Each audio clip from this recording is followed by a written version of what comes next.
Check, check. Okay. Well, we'll go. It's after 12, so we'll go ahead and get started. And if we get any more people that come into the room, we'll just they'll miss the beginning. So, thank you for coming out today. I think this is our biggest crowd so far. So good job, everybody. Thanks for coming. And just a couple of housekeeping items. If you've been here to our other sessions, you kind of know the drill, but if this is your first one, I've put attendance cards in your seat. And we do that for a couple of reasons. One is just so we can keep track of how many people came, and I always have a survey I send out after the session. But second reason is we've been giving a book away at every session. And so we actually put your name in the box, and I'll kind of stir the cards up and then pull out a name. And we've got, and I'll show you our books here if you haven't seen them yet. We've got this one called Effective Immediately, and got another one called Zebras and Cheetahs, which are both good books that kind of help you in your career preparation, give you some good tips.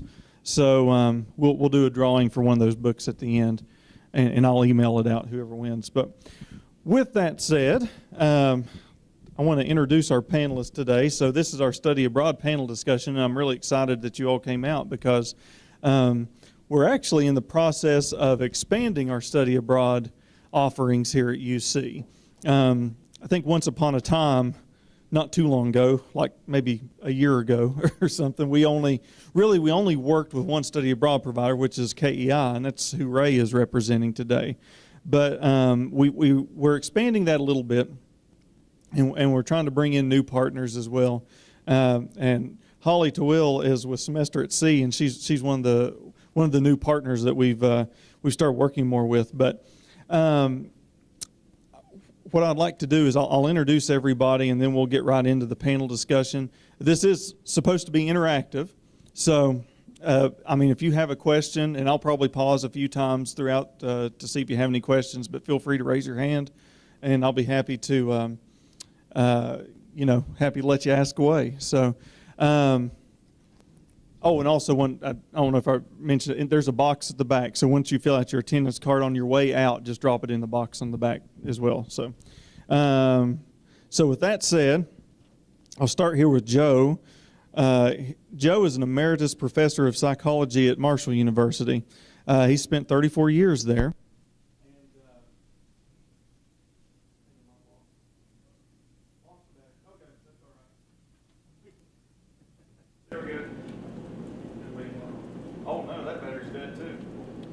We'll just have to talk really loud. I got you playing through air right now, so. Okay. So that is bizarre. They both went dead at the same time. So Joe, like I say, emeritus professor of psychology at Marshall. He directed student exchange programs with universities in Hungary and Poland. And actually, our psychology program here at UC actually participated in one of those programs. He's been licensed to practice psychology for 40 years. And he's a contributing columnist for the Charleston Gazette-Mail. He's authored dozens of articles in psychology journals and several books, and including one called The Breaking Point Killing, which details several of his cases as a forensic psychologist. So it's really interesting stuff that Joe deals with. He has a new book that's going to come out next month titled The Iraq War, Quagmire, and Babylon.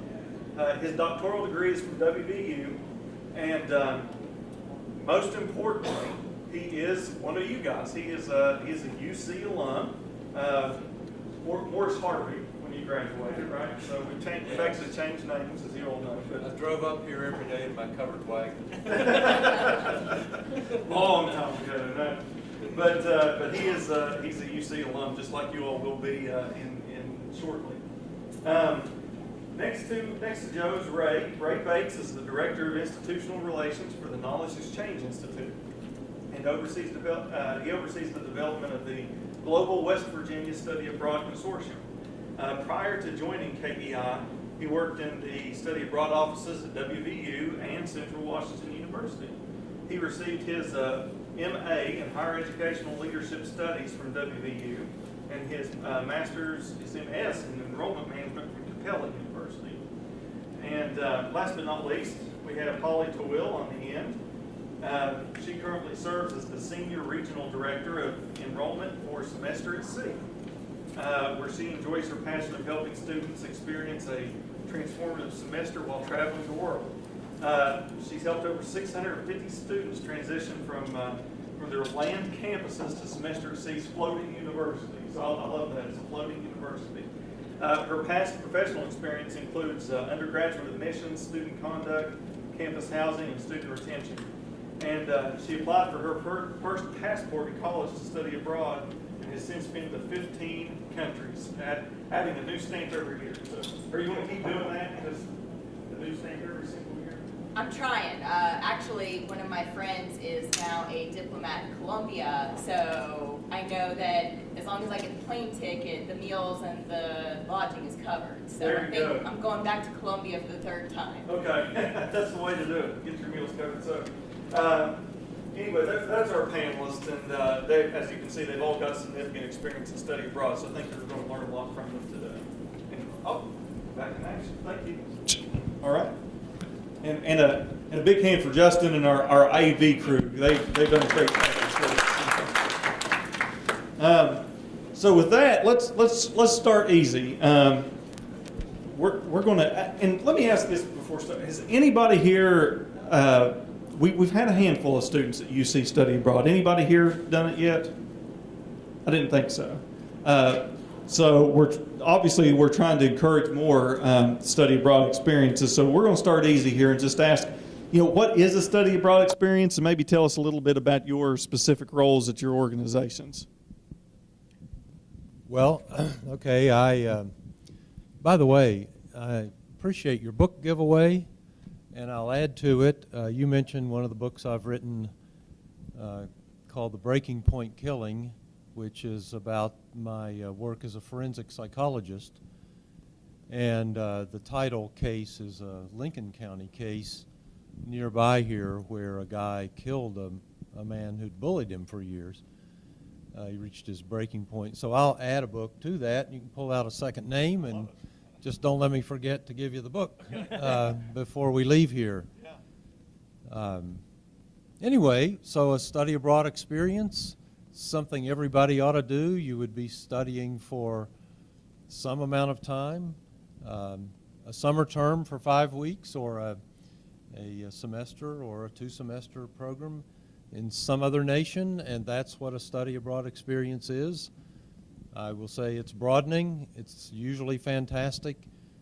We had 12 students here at UC who partnered with the program I had at Marshall back about, it started up about 12 years ago, 11 or 12 years ago.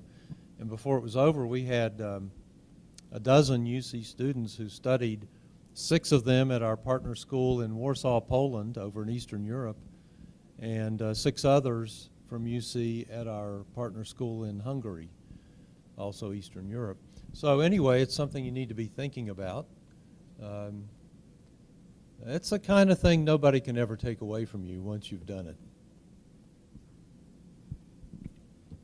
So I'll also add that along with, there's different types of study abroad experiences. And so for a lot of students, it could be 1 week on a spring break program with a professor. It could be attending a partner school abroad where you're just like an exchange student here. It could be doing an internship abroad. So there's a variety of different options. And for a lot of students, it could be doing everything from taking classes for the gen ed requirements, or it could be taking classes for their major. Most of our programs, I think all of our programs up here, none of them require language skills. So you can actually do things like classes for in the sciences or business, sociology, psychology, all those courses you could take in English and earn credit before you go. So I'll talk a little bit about Semester at Sea because it is a little bit different than the traditional study abroad that you may think of, where you fly to one country and you're there for a week, a month, a semester, a year. With Semester at Sea, we're going to take you to about 10 to 12 countries around the world. you would live on a cruise ship that we've outfitted to be a floating university. So it's all college students on our ship, about 530. So it's like a small campus, very similar to the University of Charleston. All of the classes are taken on board. The language of instruction is English. So just like Ray said, you don't need to know another language to be able to have an international experience. So in addition to your what we call immersion programs, where you're in one country for an extended period of time, we also have comparative or multi-country study abroad programs where you're in a number of countries in a certain period of time. I'll take that one, yeah. All right, all right. Oh, that's a hot mic. So thank you, and let me ask real quick, kind of a follow-up question to that. So the KEI is maybe more what we consider a traditional provider of study abroad experiences. You go overseas and you're there for however long, a few weeks, a few months. And Semester at Sea is literally a floating university. You take your classes on the cruise ship, right? Okay. So that's pretty unique. It's an interesting experience. So,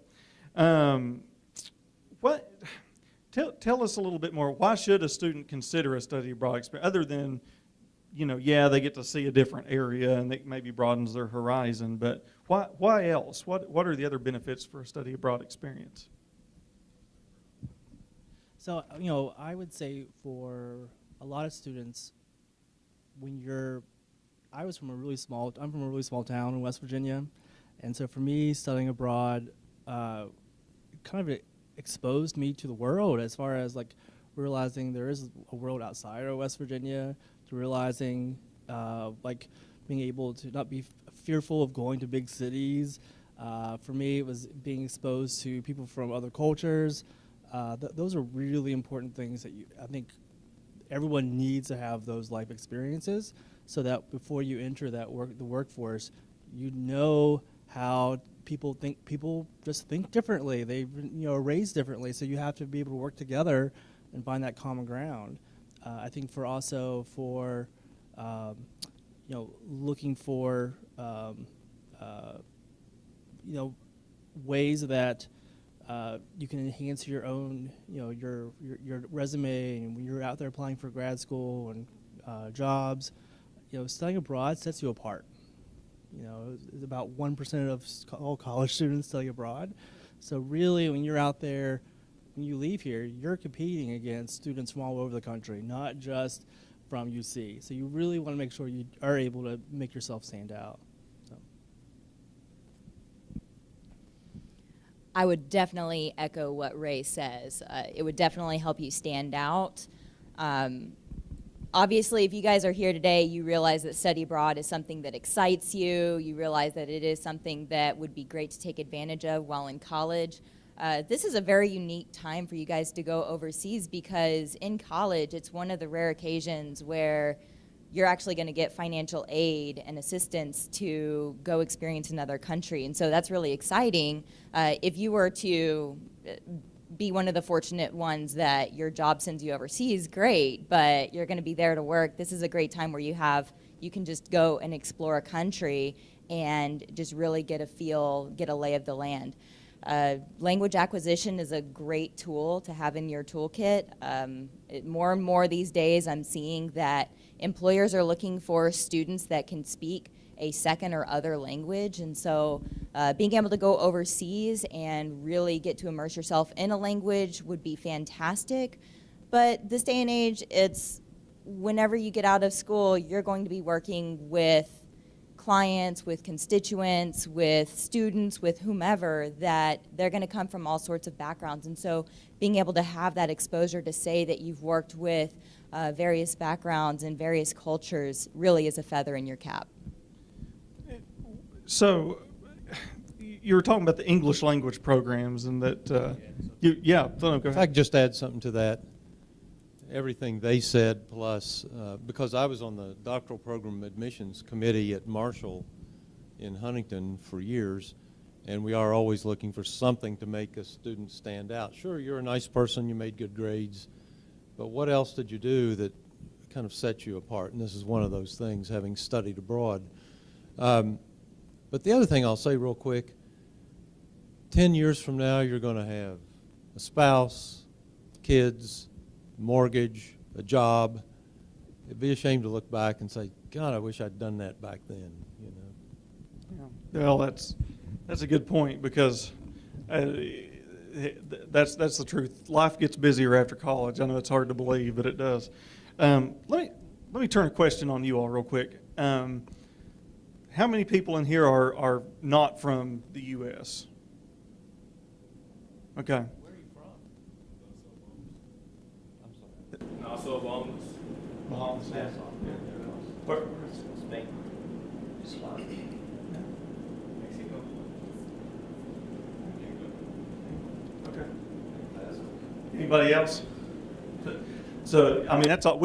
As you all know, we have a large contingent of international students here at UC, which is it's great. I don't know the exact numbers, but I know this has to be, you know, just one of the most diverse campuses you can be at for a small school. But let me ask you, who here? We know if you're not from here, or not from an English-speaking nation, obviously you can speak another language. But just by show of hands, who here can speak more than one language? So, okay, couple. I see some hands like, I can sort of speak another language. So, you know, I'm with you. I can't speak anything other than English unless you count Appalachian as a language, which I don't believe they do. So, you're West Virginian. I can speak Wayne County, and that's about it. But so if I went overseas, I would be wanting somewhere where everything's in English, you know, and that's pretty common, right? I mean, most study abroad locations do have English options. Is that yes, no, maybe? With programs through KEI, we work with universities where either they're in English-speaking countries like Ireland or the UK or Australia, or we work with universities that operate in English. So, for example, you could go to Thailand, you can go to Kenya, India, you can go to Peru, and your classes are going to be in English for your major, and then they will also have intro level classes, so you can learn Spanish, so you can learn Hindi, so you can learn Swahili, because it is important to be able to communicate and say, you know, especially to say thank you, hello, read street signs. You're there to learn about the culture too, and the language is a big aspect of learning about their culture. So. Yeah. That's great. I went to Montreal last summer. As I'm telling you, I can't speak, you know, French. I mean, I know a few words, and that's about it. I was under the impression that all the signs would be bilingual, because Quebec's pretty much a bilingual province. Well, they were not. They were all in French. So driving through there, it was a little scary until I figured out how, you know, the basics. So anyway, it's a good point you make. Here at UC, we don't. Right now, I mean, this might change in the future, but right now we don't have bilateral agreements with other universities overseas. So there's not what we would call a direct exchange with another university. So if you want to go abroad, your options are what KEI and Semester at Sea offers. They're third-party providers. Explain to us just a little bit, like what's included, like a third-party provider. Pretty well, what do you take care of? I mean, what's the responsibility of the student versus what you all take care of? So talk a little bit about that. Sure thing. So with a provider program, and I'll speak on behalf of Semester at Sea, but what we're going to do is we're going to make sure that you get enrolled in your courses. We're going to work with your university to coordinate transfer of financial aid and our transcript back to the school so that all of your classes come back successfully. We're going to make sure that you have your passport and that it's good to go with our requirements, that it doesn't expire too early. You will need tourist visas for our program, which is kind of like a little permission slip from a country to enter a country.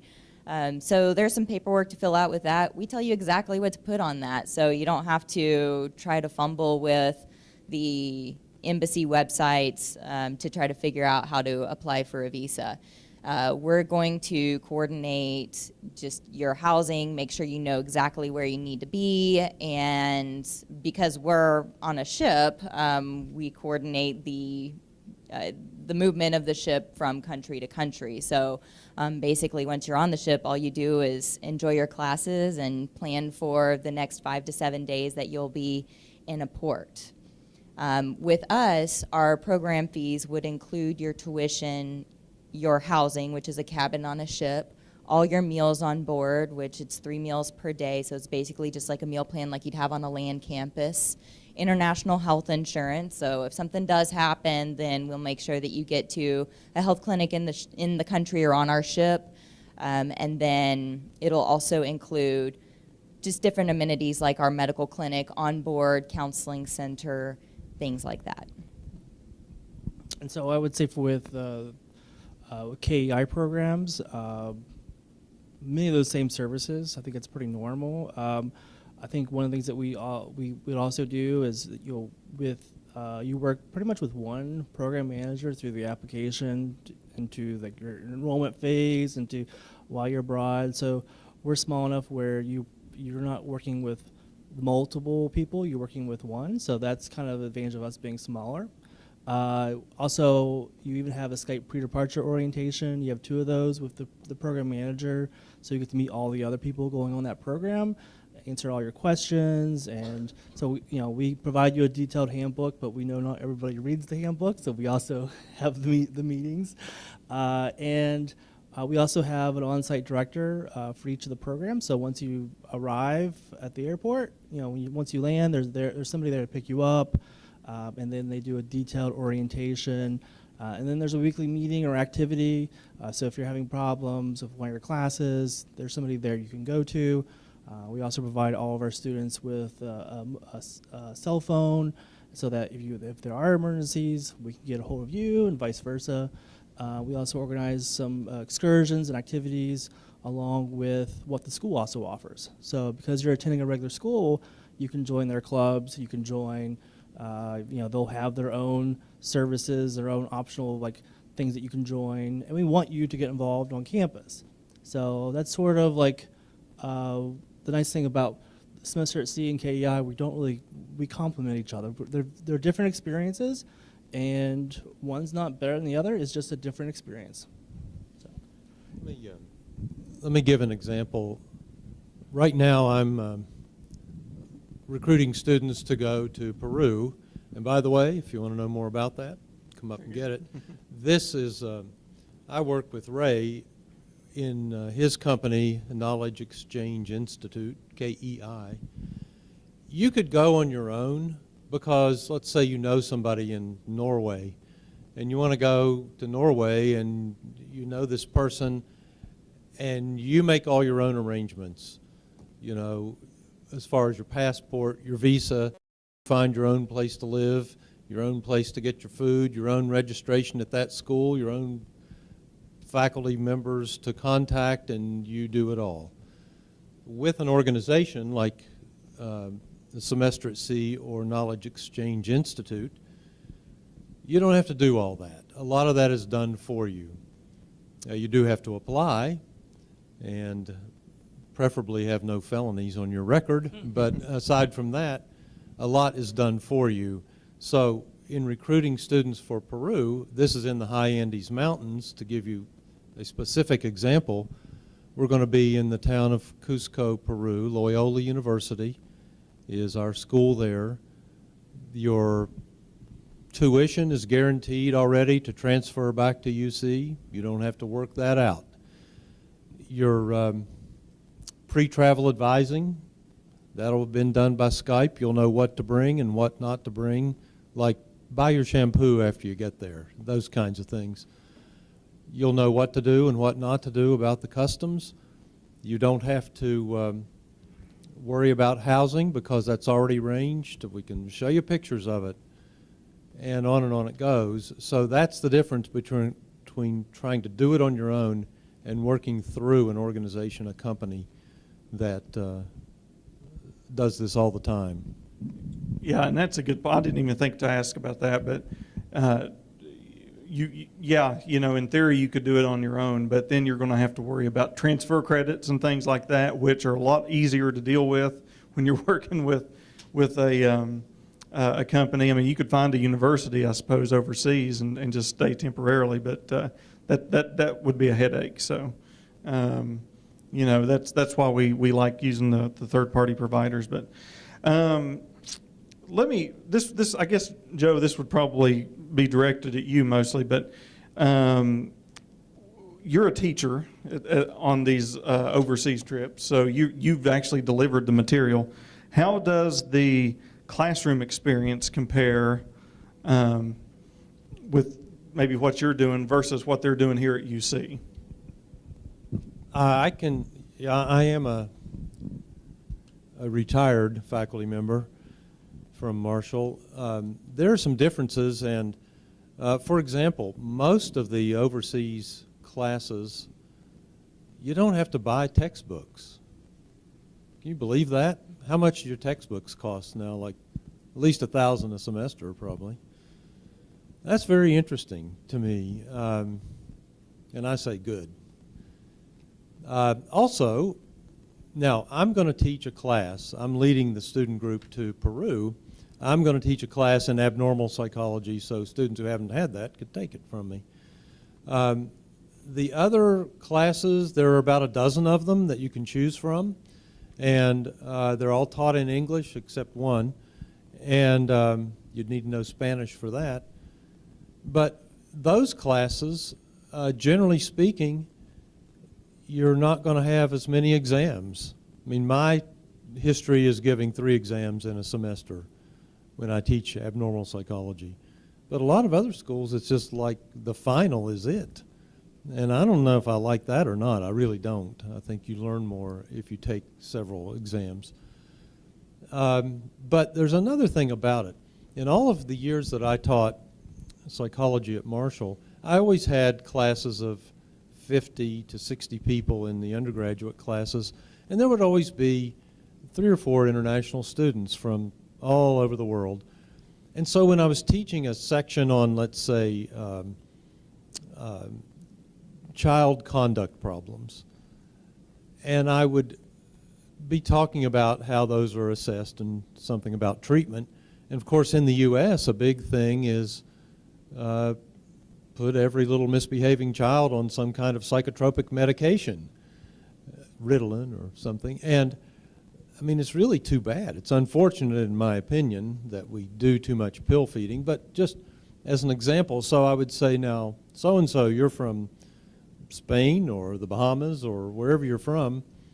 Do they do that to all the little misbehaving children where you come from? And usually the answer was no, we almost never do that.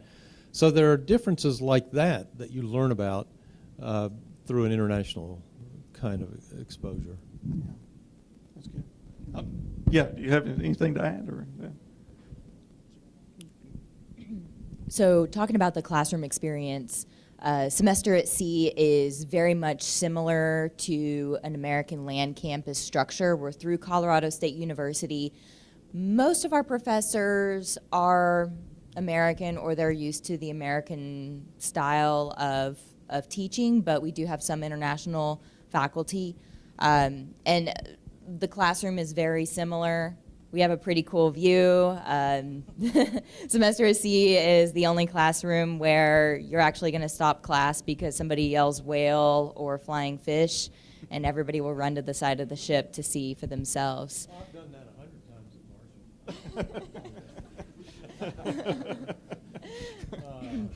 at Marshall. So for us, it is very similar. You do have all of the resources that you'd have on this campus to do your research, so library, access to our online course catalog, just like you guys have here.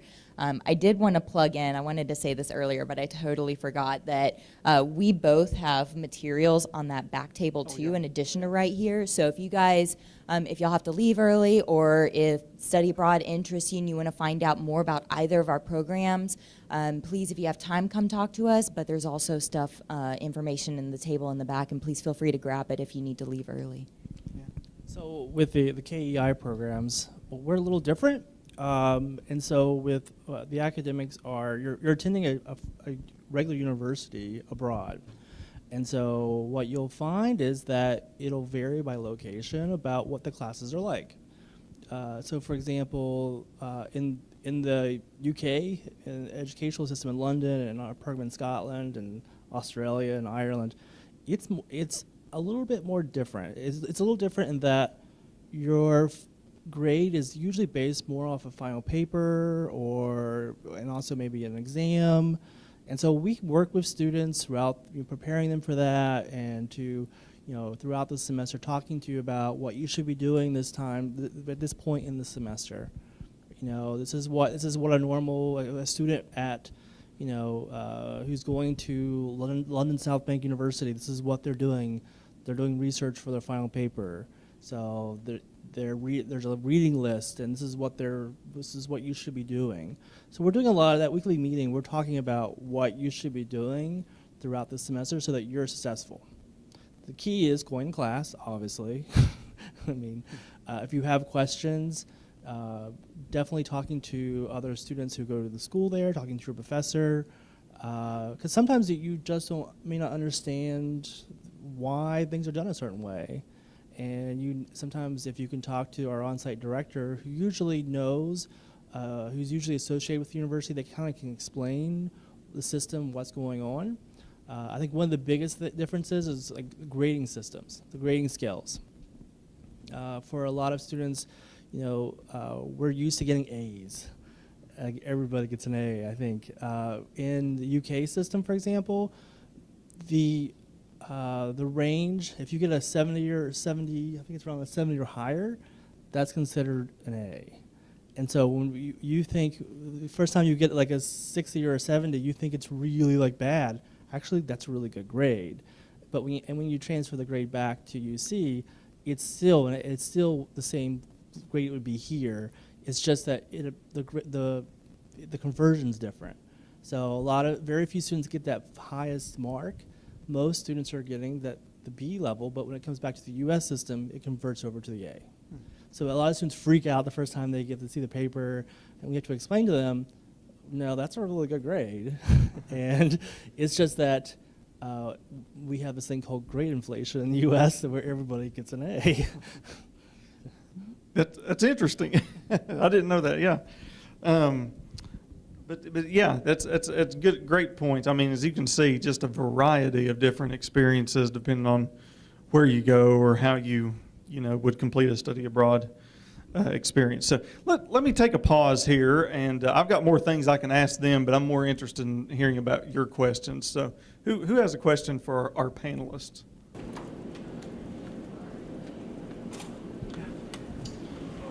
All the countries that you've been to, what's your favorite country?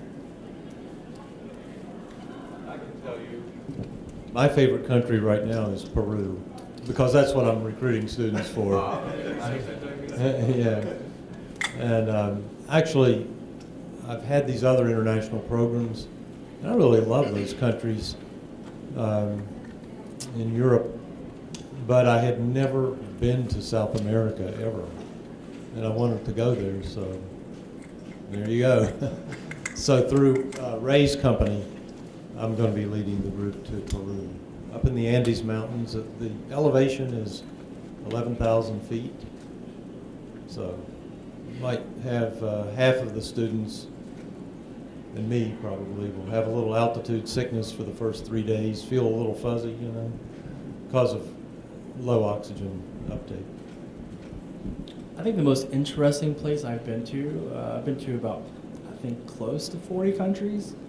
I think the most interesting place has been India, because it was just so different. But at the same time, it was very surprising because it's still a modern country. It's just, and you also realize that poverty looks different outside the U.S. So,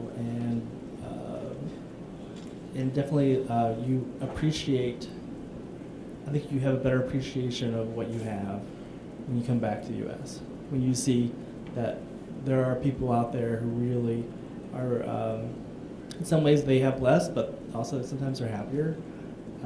Sometimes we focus too much on belonging, having personal belongings and money, and so you start to question your own values when you see certain parts of the world.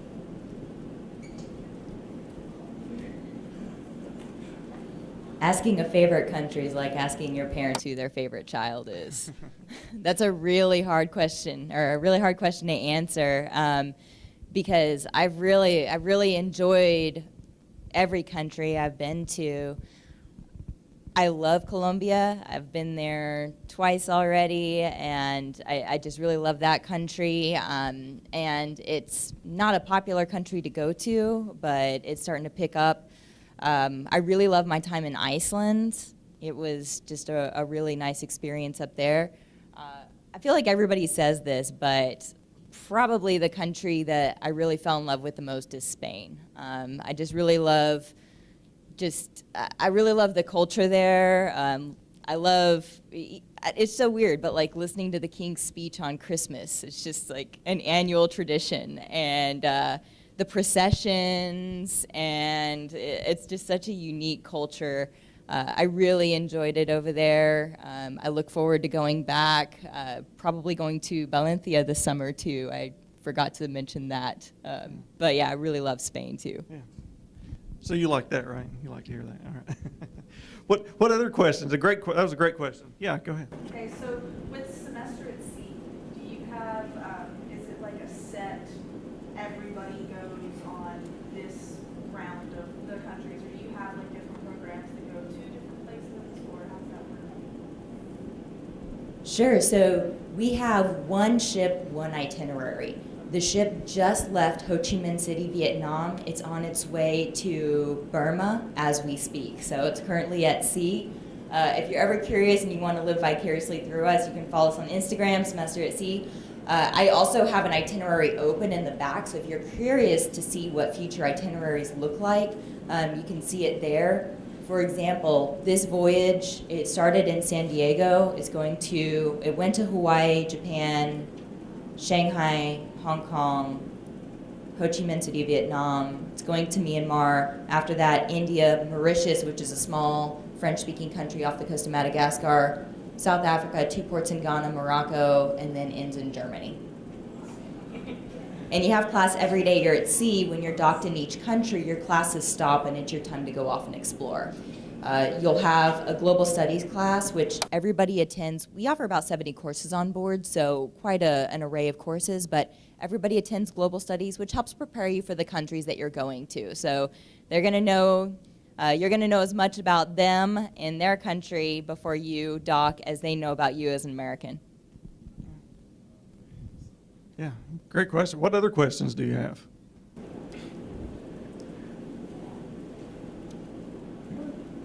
Be about anything about study abroad, or if you want to ask them about their particular organizations.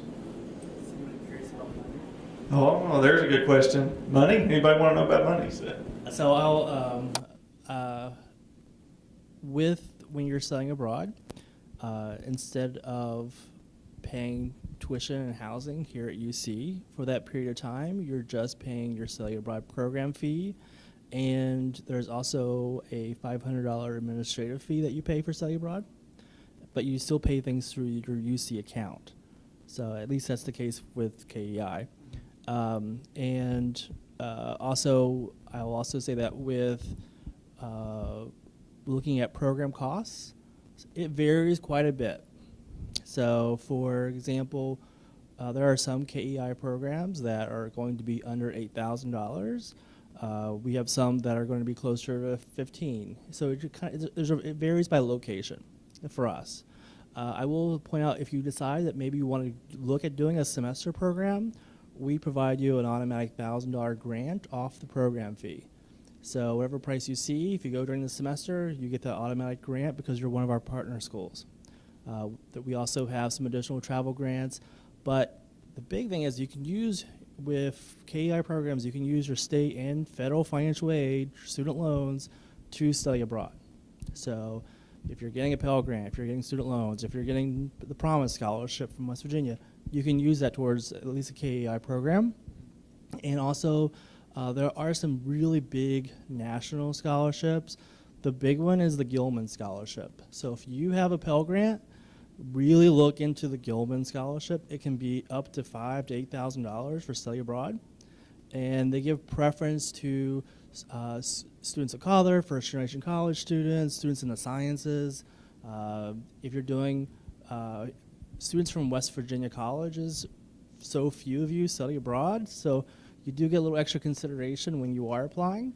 But if you're, if you're a non-traditional student, if you're a student vet, if you're LGBT student, somebody who typically does not study abroad, you really want to make sure you apply for this scholarship. So, and also I would also say that if you're doing an internship experience while you're abroad, or you're learning a foreign language, it also helps. So I brought a couple of our scholarship cards in the back, and so it has some of the KEI scholarships, but it also has a list of the national ones as well. And so they start coming due soon for summer and fall, so don't wait too long. Scholarships always come earlier, have earlier deadlines than the programs. So. And I'll say, and I'll throw on this caveat because I'm sure the financial aid team would want me to say this, is, as Ray said, you know, some of your scholarships, your federal scholarships that you're getting can apply to study abroad. Now, I'm pretty sure that does not apply to a UC specific scholarship. So if you're getting, I'm trying to think of one. I don't know, just something that UC only offers for you, maybe something tied to innovation or a Welch colleague type of deal. I don't think that will not work. Yeah. Yeah. Yeah. Yeah. It's the same to your pocketbook, but in the accounting world, it's a waiver and not a scholarship. But that is a really, really good thing he's talked about looking at the national scholarships. And as Ray said, there's a list back there. So you want to be sure to check that out. But Holly? Ray said a lot. I mean, what he said really hit the nail on the head. And it's okay that local scholarships don't transfer over, because we both have scholarships that we provide. In those packets, I just kind of slid our scholarship offerings in our brochures in the back. So if you take the booklet, then the financial aid piece will be in there. So even if you get scholarships here and they don't transfer over, don't worry about it. We can give you scholarships to help supplement your financial aid package. Yep. I know you're probably wondering, well, just how much money are we talking about here? And I'll just give you the example, the Peru trip, which is coming up from the middle of May to late June, 5 weeks. What you get, what it costs, the basic cost is $4,950. There are some additional costs beyond that, because that doesn't include airfare, and you need walking around money and so on. So I think it's fair to say that students to do this 5-week trip would need $6,000, maybe $6,500, because I don't know how well you manage money. But what you get for the basic cost of $4,950, oh no, it's $4,750, sorry. You get your tuition for 2 classes, 6 credits with a guarantee that that transcript will come back to UC and apply to your transcript here. And with our list of classes that we offer, I can just guarantee you would be able to check some boxes. We have classes there. There'll be a class in biodiversity and photography and history of the Incans, because that's their neighborhood.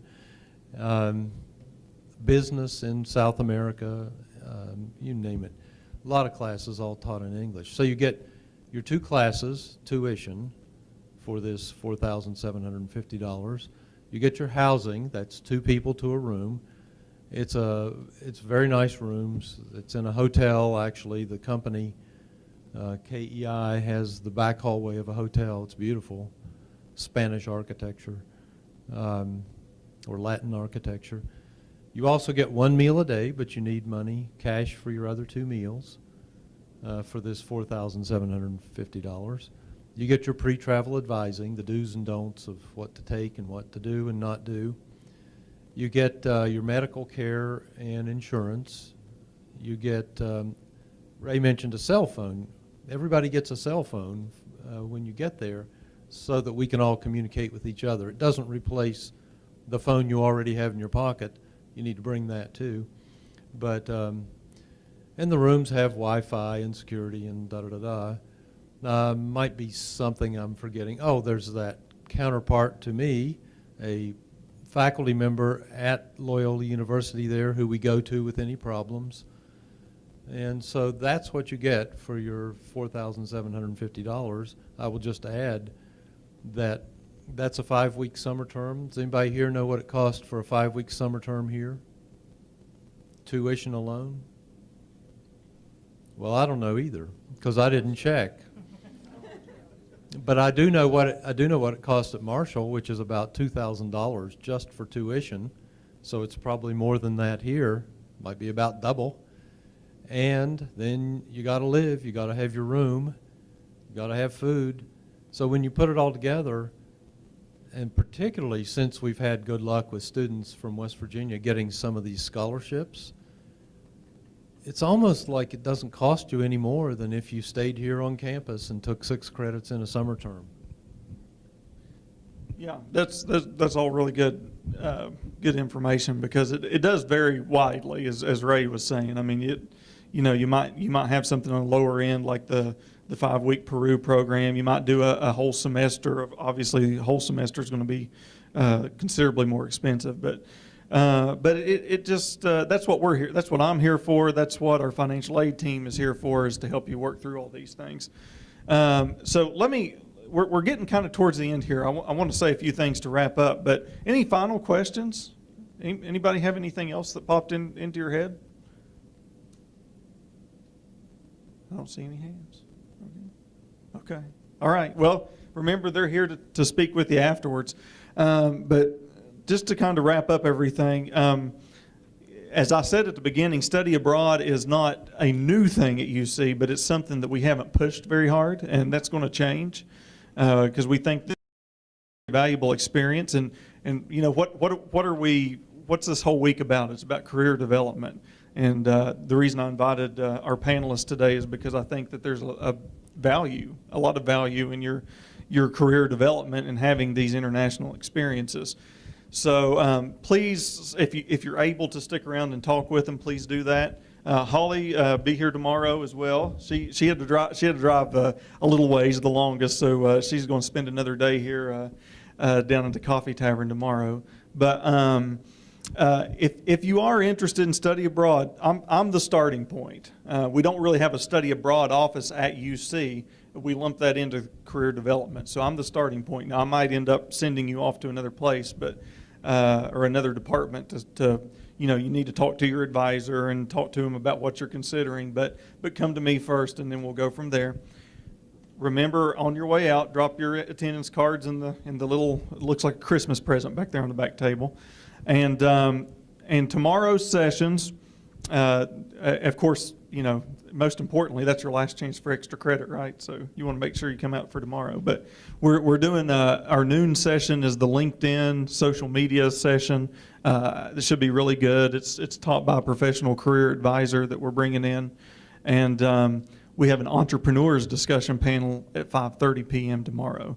No evening session tonight, but tomorrow is going to be a big day. So let's give our panelists a hand for coming out. All right, thank you all very much.